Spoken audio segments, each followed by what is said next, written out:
جی، بسم اللہ والصلاۃ والسلام علی رسول اللہ، اما بعد۔ ابھی ہم نے گزشتہ صفحات میں جو کچھ بھی ہم نے پڑھا ہے وہ اس کتاب سے پہلے کی، اس کتاب کے آغاز سے، اس کتاب کے آغاز سے بھی پہلے کی، شروع کرنے سے پہلے کی جو باتیں تھیں وہ ہم نے پڑھا تھا اور ہم سمجھے تھے۔ ابھی یہاں سے اس کتاب تقویت الایمان کے بارے میں کچھ باتیں یہاں پر پیش ہیں۔ آئیے ہم دیکھتے ہیں کیا چیزیں ہیں۔ کہتے ہیں ہم نے اس رسالے میں چند آیتیں اور حدیثیں جن میں توحید اور اتباع سنت کا بیان ہے اور شرک و بدعت کی برائی ہے جمع کر دی ہیں، جن کا ترجمہ شگفتہ اور سلیس اردو میں کر دیا گیا ہے۔ شگفتہ اور سلیس یعنی بالکل واضح اردو میں جو ہر ایک کو سمجھ میں بڑی آسانی سے آ سکتا ہے۔ کہتے ہیں اور ان پر مختصر نوٹ بھی وضاحت کے لیے دیے گئے ہیں تاکہ ہر خاص و عام اس سے فائدہ اٹھا سکیں۔ یقیناً ایسی کتاب ہے یہ کہ اگر ہم جب اس کتاب کو پڑھتے ہیں تو ہمیں محسوس ہوتا ہے کہ واقعی یہ وہ باتیں ہیں، یہ وہ برائیاں ہیں جو ہمارے اپنے اطراف، ہمارے اپنے پاس ہو رہی ہیں۔ یہ وہ برائیاں ہیں، یہ وہ چیزیں ہیں جو ہمارے اپنے پاس پائی جاتی ہیں۔ تو ایسی بہترین کتاب ہے یہ۔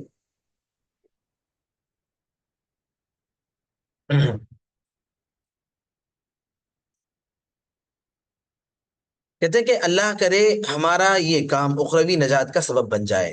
بالکل اتنا عظیم کام جب شاہ اسماعیل شہید رحمۃ اللہ علیہ نے انجام دیا ہے تو ہم اللہ تعالیٰ سے یہی امید کرتے ہیں اور یہی دعا کرتے ہیں کہ پروردگار ان کے اس عظیم کام کو اور ان کی اس عظیم خدمت کو قبولیت کا درجہ عطا فرمائے۔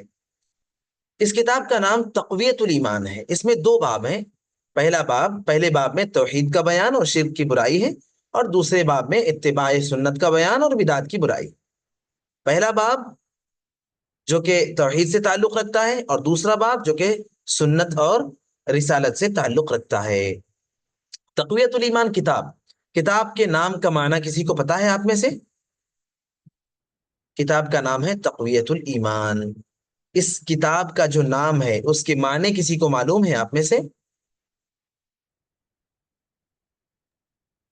انسان کے اندر کتنا تقوی ہے ایمان کا، یہ مطلب تقویت اور الایمان مطلب تقوی کتنا ہے ایمان کا۔ ہاں جی، اور کسی کو؟ تقویہ، تقویت الایمان، اور کسی کو؟ جی جی، بولیے بولیے۔ اچھا، ایمان کو قوت دینا۔ ہاں بالکل، ماشاء اللہ۔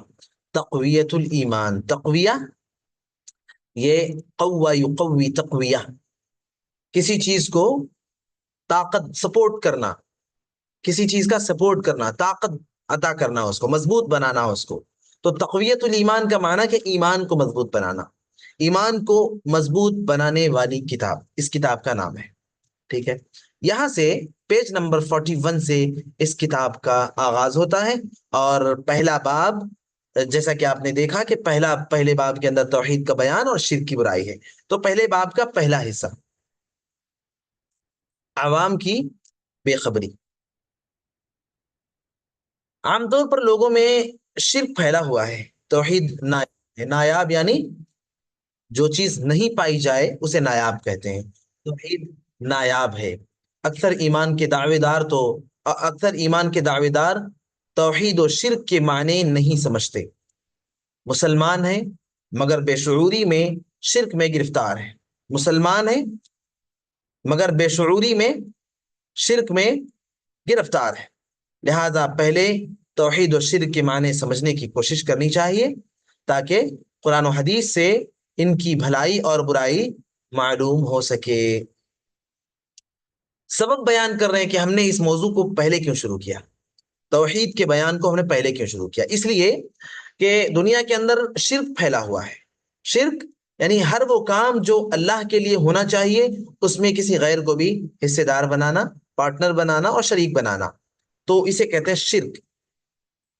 تو عام طور پر لوگوں میں شرک پھیلا ہوا ہے، چھوٹی چھوٹی چیزوں میں شرک، چھوٹی چھوٹی چیزوں میں، یعنی اولاد نہیں ہوئی تو بس غیروں کے پاس چلے گئے، بیمار ہوئے تو پورا بھروسہ اپنی تعویذ پہ کر لیا، گلے میں تعویذ لٹکا لی، والعیاذ باللہ پورا بھروسہ اس پر کر لیا۔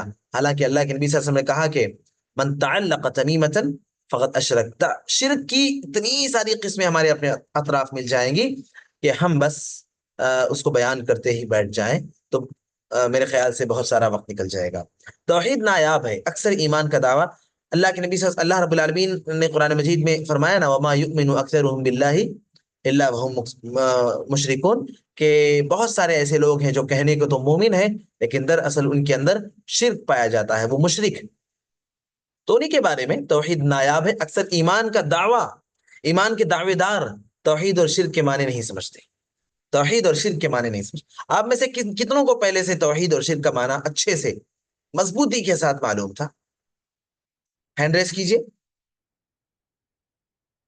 توحید اور شرک کا معنی آپ میں سے کتنوں کو پہلے سے اچھے اور مضبوط انداز میں معلوم تھا؟ الحمدللہ، کال ٹوارڈز توحید، الحمدللہ۔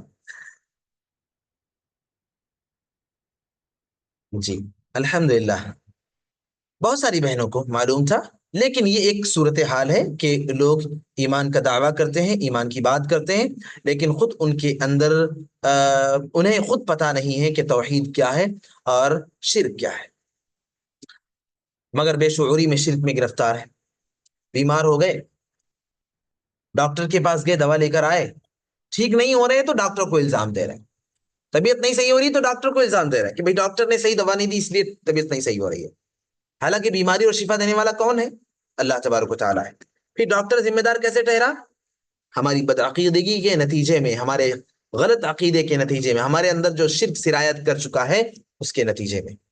ہاں، گھر میں کوئی اختلاف ہو گیا، کوئی بات ہو گئی، کوئی مسئلہ ہو گیا، ذمہ دار کسی اور کو ٹھہرا دیا، کسی اور کو ذمہ دار بنا دیا، کسی اور کے بارے میں کہہ دیا کہ ان کی وجہ سے ایسا ہوا، وہ نہیں ہوتے تو ایسا نہیں ہوتا، وہ ہوتے تو یہ کام بن جاتا۔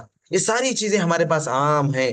ہم میں سے کتنے لوگ ہیں جو اس قسم کی باتیں کرتے ہیں؟ دراصل یہ شرک پر مشتمل باتیں ہیں۔ لہذا پہلے توحید اور شرک کے معنی سمجھنے کی کوشش کرنی چاہیے تاکہ قرآن و حدیث سے ان کی بھلائی اور برائی معلوم ہو سکے۔ اس لیے سب سے پہلے اچھا آگے بڑھتے ہیں، شرک کے کام، شرک کے کاموں سے آغاز کرتے ہیں۔ عموماً لوگ آڑے وقت میں پیروں کو، پیغمبروں کو، اماموں کو، شہیدوں کو، فرشتوں کو اور پریوں کو پکارتے ہیں، انہی سے مرادیں مانگتے ہیں، انہی کی منتیں مانتے ہیں، مرادیں بر لانے کے لیے ان پر نظر و نیاز اور چڑھاتے، اور انہیں مرادیں بر لانے کے لیے انہی پر نظر و نیاز چڑھاتے ہیں۔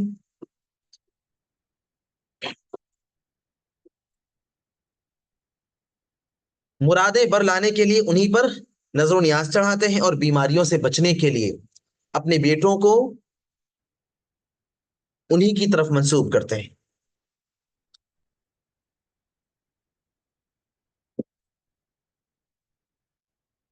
چنانچہ کوئی اپنی اولاد کا نام عبد النبی رکھتا ہے، کسی کا علی بخش، کسی کا حسین بخش، کسی کا پیر بخش، کسی کا مدار بخش، کسی کا سالار بخش، کسی کا غلام محی الدین، یہ سارے نام رکھے جاتے ہیں، اور کسی کا غلام معین الدین، غلام محی الدین یعنی محی الدین کا غلام، معین الدین کا غلام، اس قسم کے نام۔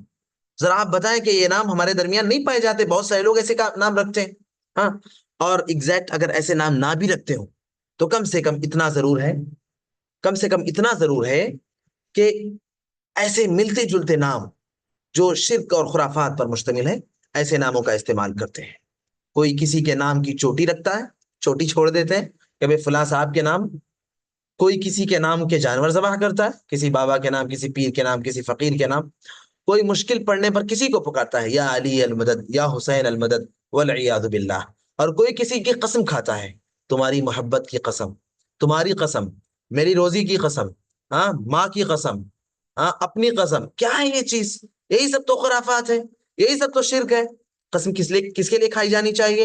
اللہ تعالیٰ نے فرمایا، اللہ کے نبی صلی اللہ علیہ وسلم فرمایا کہ من حلف بغیر اللہ فقد اشرک، جس نے اللہ کے سوا کسی اور کی قسم کھائی اس نے شرک کیا۔ اور اللہ کے نبی صلی اللہ علیہ وسلم نے فرمایا کہ من کان حالفا فلیحلف باللہ، اگر ضرورت پڑنے پر کسی کو قسم کھانا ہی ہے تو وہ اللہ کی قسم کھائے، کسی غیر کی نہیں۔ اچھا، غیر مسلم جو معاملہ دیوی دیوتاؤں سے کرتے ہیں وہی یہ نام نہاد مسلمان انبیاء، اولیاء، ائمہ، شہداء، ملائکہ اور پریوں سے کرتے ہیں، اس کے باوجود مسلمان ہونے کا دعویٰ کرتے ہیں۔ اللہ تعالیٰ نے فرمایا وَمَا يُؤْمِنُ أَكْثَرُهُمْ بِاللَّهِ إِلَّا وَهُمْ مُشْرِكُونَ، اکثر لوگ اللہ پر ایمان لا کر بھی شرک کرتے ہیں۔ نہیں، دعویٰ تو کرتے ہیں ایمان کا لیکن ان کے اندر شرک موجود ہے۔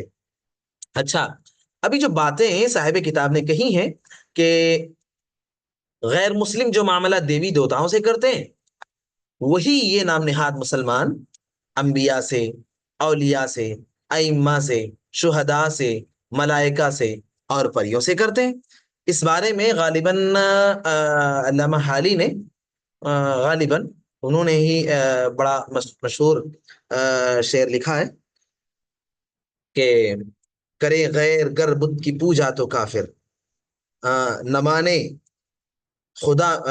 مانے خدا میں کرشمہ تو کافر، کریں غیر۔ دیکھیے وہ کیا نظم ہے، میں آپ کو سناتا ہوں کیونکہ بہت اہم ہے وہ، ہاں، اور ہر ایک کو یاد رکھنی چاہیے وہ۔ کرے غیر گر بت کی پوجا تو کافر، جو ٹہرائے بیٹا خدا کا تو کافر، جھکے آگ پر بہر سجدہ تو کافر، کواکب میں مانے کرشمہ تو کافر، مگر مومنوں پر کشادہ ہے راہیں، پرستش کریں شوق سے جس کی چاہیں، جس کا دل میں آئے اس کی عبادت کریں، پرستش کریں شوق سے جس کی چاہیں، نبی کو جو چاہیں خدا کر دکھائیں، اماموں کا رتبہ نبی سے بڑھائیں، مزاروں پہ دن رات نظریں چڑھائیں، شہیدوں سے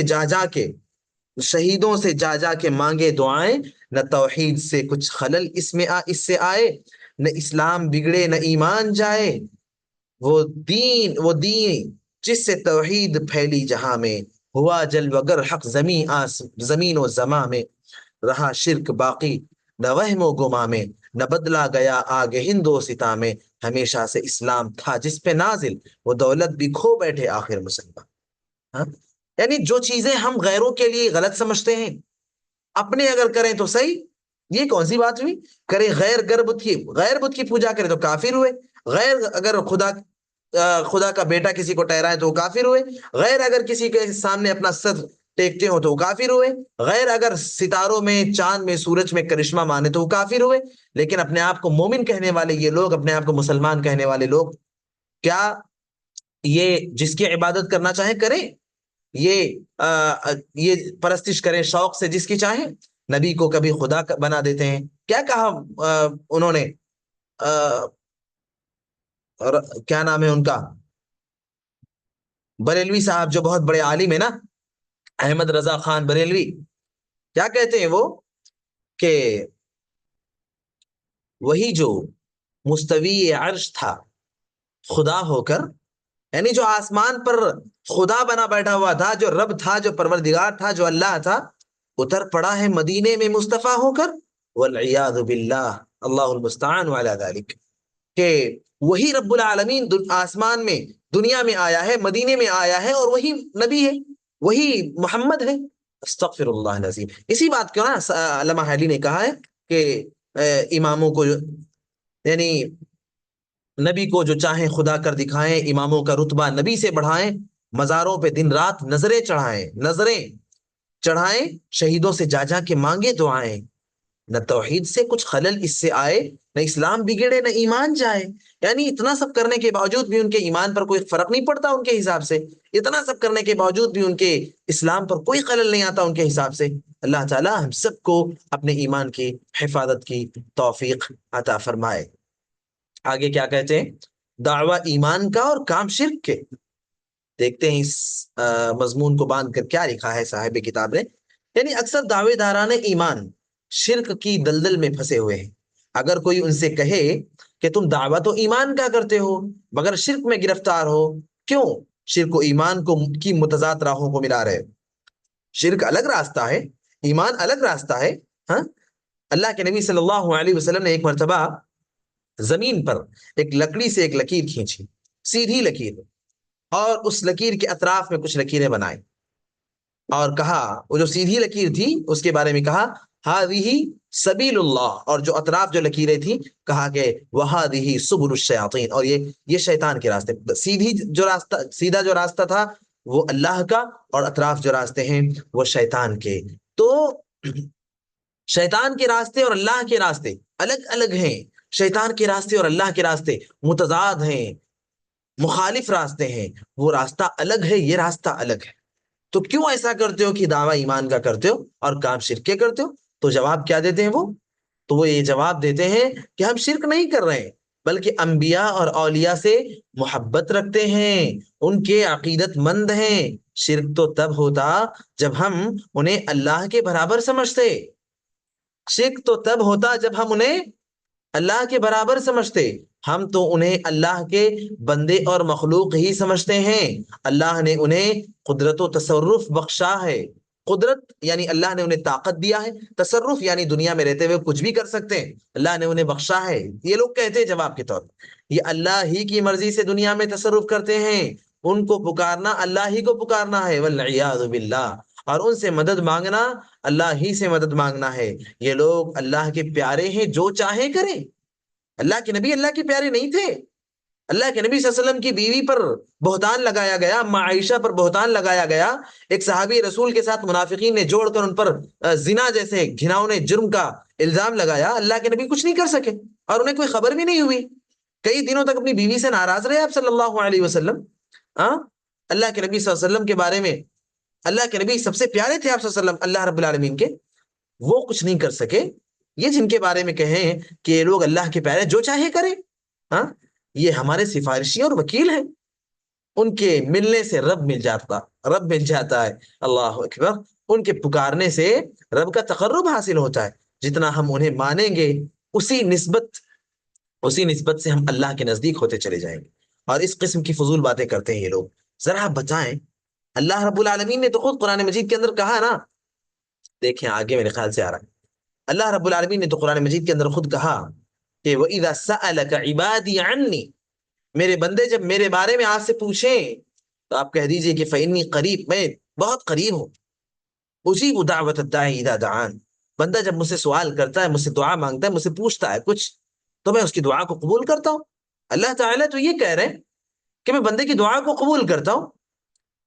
پھر اللہ نے کبھی یہ نہیں کہا کہ میں دنیا دار بادشاہوں کی طرح سے ہوں، جس طریقے سے تم دنیا میں دنیا دار بادشاہ جس طرح ان سے ملاقات کرنے کے لیے بہت سے سپاہیوں سے، بہت سے درمیان کے درباریوں سے ملنا ہوتا ہے، اس کے بعد بادشاہ تک رسائی ہو پاتی ہے، ایسے اللہ تعالیٰ بھی، اللہ نے تو یہ بات نہیں کہی کبھی بھی۔ اللہ تعالیٰ تو ہمیشہ اللہ کا دروازہ اہل ایمان کے لیے کھلا ہوا ہے، کبھی بھی اللہ کو پکارے، کبھی بھی اللہ سے دعائیں مانگے، اللہ سے اپنا مطالبہ رکھے، اللہ تعالیٰ کو پکارے، اللہ تعالیٰ تو ہمیشہ ایسے بندوں کے لیے، بندوں کی دعاؤں کو قبول کرنے کے لیے تیار ہے۔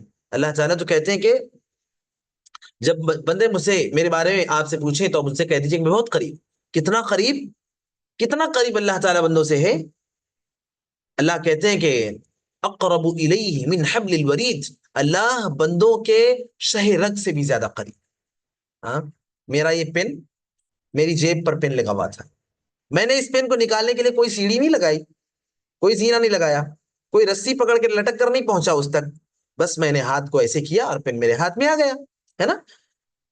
تو اللہ تعالیٰ تو بندے سے اور زیادہ قریب ہے، یہ پن تو خیر تھوڑا دور ہوگا، اللہ شہ رگ سے بھی زیادہ قریب ہے۔ اللہ تعالیٰ کو پکارنے کے لیے، اللہ تعالیٰ سے دعا مانگنے کے لیے، اللہ تعالیٰ کا تقرب حاصل کرنے کے لیے صرف وہی طریقے ہیں جو اللہ نے خود بتلائے ہیں، جو پیارے نبی صلی اللہ علیہ وسلم نے بتلائے ہیں۔ صرف ہماری عقل کے حساب سے ہم چلیں تو اس سے اللہ کا تقرب اور اللہ رب العالمین کا قرب ہمیں ملنے والا نہیں ہے۔ قرآن کا فیصلہ کیا ہے؟ ان سب باتوں کا واحد سبب یہ ہے کہ یہ لوگ قرآن و حدیث کو چھوڑ بیٹھے ہیں۔ ارے بھائی، آپ اپنی دماغ کی باتیں کرتے ہو، آپ اپنے عقل کی اپج کا استعمال کرتے ہو، عقل کی اپج کا استعمال مت کرو، دماغ کی باتیں مت کرو۔ اللہ نے اپنا کلام بھیجا ہے، وہی کلام ہمارے لیے ہدایت اور رہنمائی ہے، اس سے ہٹ کر کوئی چیز کام کے لائق نہیں ہے۔ تو اللہ تعالیٰ نے اپنے کلام کے اندر ہماری رہنمائی کی ہے، اپنے کلام کے اندر ہمارے لیے بہت ساری ہدایت کی باتیں اتاری ہیں۔ ہم اللہ کے کلام کو پڑھیں، اللہ کے کلام کا مطالعہ کریں، اللہ کے کلام کو سمجھیں۔ دنیا کی تو بہت ساری باتیں ہم جب تک سمجھ نہیں لیتے، جب تک آگے نہیں بڑھتے۔ پھر اللہ کے کلام کے لیے ہماری کیوں ایسی حالت ہے کہ ہم بس اسے پڑھ لیے اور گزر گئے؟ نمازوں میں ہم پڑھتے ہیں، امام صاحب نے قرآن پڑھا نماز میں، کسی مصلی کو کیا یہ خیال آتا ہے کہ امام صاحب نے آج جو پڑھا ہے اس میں اللہ نے ہمیں پیغام کیا دیا ہے؟ کسی کے ذہن میں بات آتی ہے جب ہم صبح فجر کے بعد قرآن لے کر پڑھ رہے ہوتے ہیں، ہمارے دل میں کبھی یہ خیال پیدا ہوا کہ اس میں اللہ نے ہمارے لیے کیا کہا ہے؟ اچھا آپ میں سے کوئی بتائیں کہ کبھی کسی کے دل میں یہ خیال پیدا ہوا؟ جی، عین ممکن ہے کسی کے دل میں خیال پیدا ہوا بھی ہو، لیکن عموم یہ ہے کہ بس قرآن پڑھ کر گزر جاتے ہیں اور اس کی فکر نہیں کرتے کہ اللہ تعالیٰ نے اس کے اندر ہمیں پیغام کیا دیا ہے۔ اگر ہم اللہ کے کلام کو سمجھتے، پڑھ کر سمجھتے، تو یقیناً اللہ تعالیٰ سے ہمارا تعلق مضبوط ہوتا۔ اور میں بار بار یہ بات کہتا ہوں کہ اگر کسی کا کوئی ایسا دوست ہو جو اس کی زبان کو نہ سمجھتا ہو، تو یہ دوستی اور یہ فرینڈشپ کتنے سال چلے گی؟ کتنے اس کی ویلڈٹی کتنی ہوگی؟ ایک پنجابی بولتا ہے، ایک مراٹھی بولتا ہے، ہاں، دونوں ایک دوسرے کی زبان کو نہیں سمجھتے، ذرا آپ بتائیں کتنے دن دوستی چلے گی ایسی؟ بتائیں بہنوں، بتائیں کتنے دن چلے گی یہ دوستی؟ زیادہ دن نہیں چلے گی۔ بہت ہی شارٹ ٹائم ویلڈیٹی ہوگی اس کی، بہت مختصر وقت، ہاں، شاید بنی نہ پائے۔ شاعر کیا کہتا ہے فارسی کا کہ یار من ترکی ومن ترکی نمی دانم، میرا دوست ترکی زبان بات کرتا ہے، ترکی جاننے والا ہے، ترکی زبان والا ہے، اور مجھے تو ترکی زبان نہیں آتی۔ پھر ایسی دوستی بھلا کیسے چل سکتی ہے؟ جب دنیا کا تعلق، دنیاوی تعلق کا یہ حال ہے، تو ہم اللہ تعالیٰ سے بات کر رہے ہو، اللہ کے کلام کو پڑھ رہے ہو، اللہ کے کلام کو سمجھے نا، تو اللہ سے ہمارا تعلق کیسے مضبوط ہوگا؟ اللہ تعالیٰ کی رہنمائی اور اللہ تعالیٰ کی جانب سے ہمارے لیے جو گائیڈ لائنس ہیں اس دنیا میں رہنے کے لیے، ہمیں کیسے پتہ چلے گی؟ نہیں معلوم ہو پائے گی۔ اس لیے ہم جو قرآن کو چھوڑ دیے ہیں نا، اسی کا نتیجہ ہے کہ گمراہیاں ہمارے ہمارے اپنے اطراف اچھے انداز میں اچھے سے گھر کر چکی ہیں۔ واللہ المستعان علی ذلک۔ شریعت میں عقل سے کام لینا ہم نے شروع کر دیا ہے۔ کل میں نے بتایا تھا نا کہ عقل کا استعمال دین کے معاملات میں کسی بھی صورت میں جائز اور درست نہیں ہے۔ اگر کوئی دین کو عقل کی بنیاد پر سمجھتا ہے تو گمراہی اس کے حق میں 100% طے۔ جھوٹے افسانوں کے پیچھے لگے ہوئے ہیں، غلط رسموں کو دلیلوں میں پیش کرتے ہیں، جھوٹے افسانوں کے پیچھے لگے ہوئے، عجیب عجیب کتابوں کو مسجد میں لا کر رکھ دیا ہے، بس اسی کا مطالعہ کیا جاتا ہے، مسجد کے مصلیوں کو وہی سنایا جاتا ہے، 40 دن کے لیے نکل جاتے ہیں، بس انہی چند کتابوں پر پوری طریقے سے تکیہ کیا ہوا ہے، انہی کتابوں کو سنتے ہیں، سناتے ہیں، پڑھتے ہیں، پڑھاتے ہیں، اور اس کے اندر جب دیکھا جاتا ہے تو سب جو ہے افسانے، ہاں، صرف افسانے میں حکایات بھری ہوئی، اللہ المستعان۔ غلط رسموں کو دلیلوں میں پیش کرتے ہیں۔ اگر ان کے پاس قرآن اور حدیث کا علم ہوتا تو ان کو معلوم ہو جاتا کہ پیغمبر علیہ الصلوۃ والسلام کے سامنے بھی مشرک اسی قسم کی دلیلوں کو پیش کرتے تھے۔ اللہ پاک کا ان پر غضب نازل ہوا، اللہ تعالیٰ نے ان پر غضب نازل کیا، اللہ تعالیٰ ناراض ہوا ان سے، اور اس نے انہیں جھوٹا بتایا۔ اللہ تعالیٰ فرماتے وَيَعْبُدُونَ مِن دُونِ اللَّهِ مَا لَا يَضُرُّهُمْ وَلَا يَنفَعُهُمْ وَيَقُولُونَ هَؤُلَاءِ شُفَعَاؤُنَا عِندَ اللَّهِ قُلْ أَتُنَبِّئُونَ اللَّهَ بِمَا لَا يَعْلَمُ فِي السَّمَاوَاتِ وَلَا فِي الْأَرْضِ سبحانہ وتعالی عما یشرکون۔ اللہ تعالیٰ کہتے ہیں کہ یہ لوگ، اللہ تعالیٰ کہتے ہیں وہ اللہ کو چھوڑ کر ایسی چیزوں کو پوچھتے ہیں جو انہیں نہ نقصان پہنچا سکیں اور نہ نفع، اور کہتے ہیں کہ یہ اللہ کے یہاں ہمارے سفارشی ہیں، اللہ کے یہاں ہمارے سفارشی۔ آپ فرمائیں کہ تم اللہ کو وہ خبر دے رہے ہو جسے وہ آسمان و زمین میں نہیں جانتا؟ کیا ایسا معاملہ ہے کہ تم اللہ کو ایسا بتا رہے ہو جو اللہ کو پتہ نہیں ہے؟ اللہ کو تم سے زیادہ پتہ ہے، اللہ کو تم سے زیادہ خبر ہے، اللہ تو بڑا باریک بین ہے۔ ہم خود اپنے بارے میں جو باتیں نہیں جانتے، پروردگار ہمارے بارے میں وہ تمام باتوں سے، ان تمام باتوں سے بھی اچھی طریقے سے واقف ہے، وہ ان کے شریکوں سے پاک اور برتر ہے۔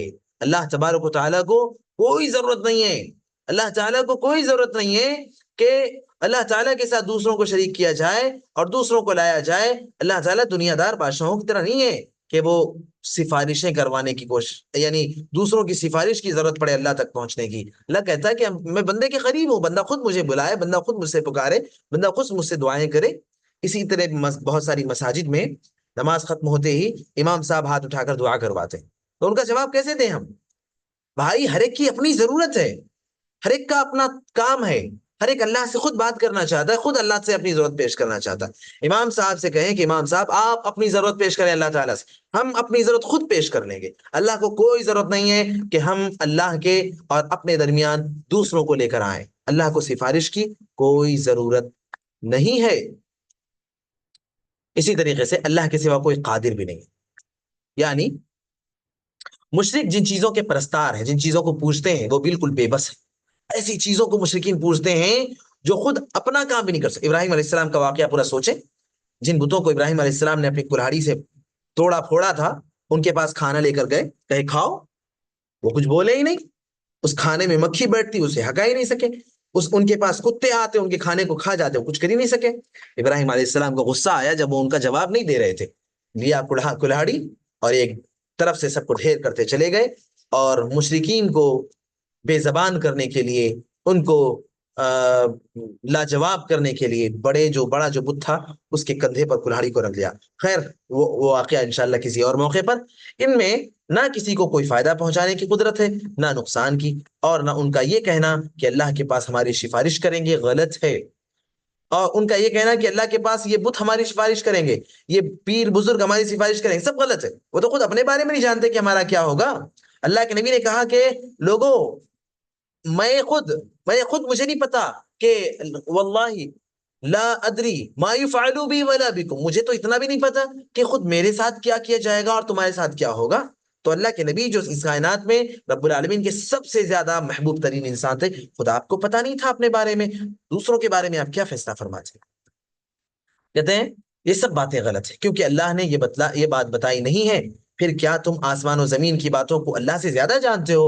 جو تم کہتے ہو وہ ہمارے سفارشی ہوں گے۔ معلوم ہوا کہ کائنات میں کوئی کسی کا ایسا سفارشی نہیں ہے کہ اگر اس کو مانا جائے تو فائدہ پہنچائے، اگر نہ مانا جائے تو نقصان پہنچائے، بلکہ انبیاء اور اولیاء کی سفارش بھی اللہ ہی کے اختیار میں ہے۔ آڑے وقت پہ ان کو پکارنے یا نہ پکارنے سے کچھ بھی نہیں ہوتا، صرف ایک ذات کو پکارا جا سکتا ہے اور وہ ذات ہے پروردگار کی۔ اور یہ بھی معلوم ہو کہ جو کوئی کسی کو اپنا سفارشی سمجھ کر پوجے وہ بھی مشرک ہے۔ چنانچہ اللہ تعالیٰ نے فرمایا والذین اتخذوا من دونه اولیاء ما نعبدهم الا ليقربونا الى الله زلفى ان الله يحكم بینہم فیما ہم فیہ یختلفون الا اللہ لا یہدی من هو کاذب کفار۔ دیکھو اللہ ہی کے لیے خالص دین ہے، اور جو اللہ کو چھوڑ کر دوسروں کو حمایتی اور مددگار بناتے ہیں اور کہتے ہیں کہ ہم ان کی صرف اس لیے عبادت کرتے ہیں کہ وہ ہم کو مرتبے میں اللہ کے نزدیک کر دیں گے، اللہ کے قریب کر دیں گے، یقیناً اللہ ان کے اختلافات میں فیصلہ فرمائے گا۔ یاد رکھو کہ اللہ جھوٹے اور ناشکرے کی رہبری نہیں کرتا۔ آج کے لیے اتنا بس ہے، انشاءاللہ تعالی کل ہم اسی سے آگے بڑھیں گے انشاءاللہ تعالی۔ اللہ سے دعا ہے الہ العالمین ہم سب کو اپنے ایمان کی حفاظت کی توفیق عطا فرمائے۔